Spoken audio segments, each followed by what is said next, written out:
I think that it's very important for us to make our first entree into the great repertory from the Czech Republic. We are very excited here at DMMO to be doing Jenůfa. It's our first venture into the operas of Janáček, who's an amazing Czech composer, probably the greatest Czech composer of the 20th century. Iowa has an extraordinarily vibrant Czech population, particularly in the eastern part of the state. Anytime that a work of art can build bridges into communities, I think that's highlighting what it is that art does best for our world.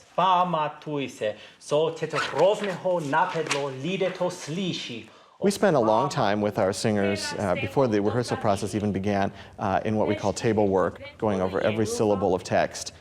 I was born in the Czech Republic, and I studied for 7 years in Prague, where I did music and linguistics. To work with singers at the Des Moines Metro Opera is really exciting for one fact that Czech is really not an easy language. It's a challenge for all the singers, but they're doing a great job. I've learned I love Czech music, and I want to sing more of Janáček's heroines, and I want to sing more Czech music. The language is obviously a challenge because it's very different from all the other languages we sing.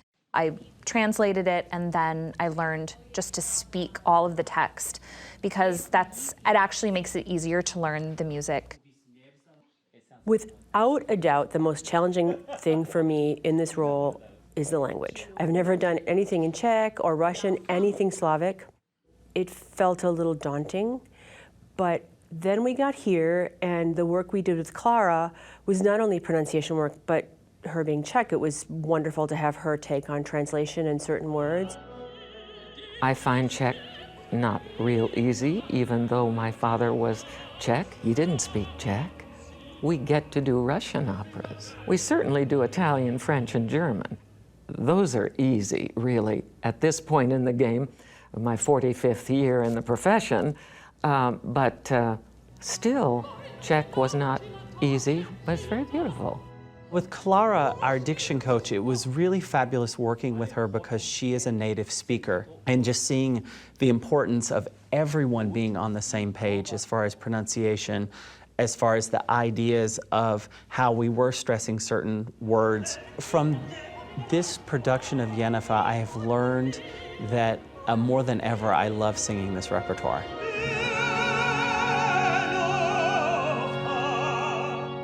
Actually, Jenůfa it's the name of the opera, but it's also a name for a play which was written by a renowned author, Gabriela Prajsová. And everybody has to read this novel. In Czech schools, in Czech high schools, everybody has to study this. Janáček thought a little bit differently from everyone else. He was fascinated by speech, rhythm, and melody, and he loved his native language. And he would walk around with a notepad, and when he heard conversation or something that intrigued him, he would write it down in musical notation with the words. He would then use that knowledge from his notebooks and his operas. So you'll hear really true Moravian speech, rhythm, and melody in a lot of the vocal writing. And then one day he saw a play that compelled him to write a full opera, and he spent 9 years doing it.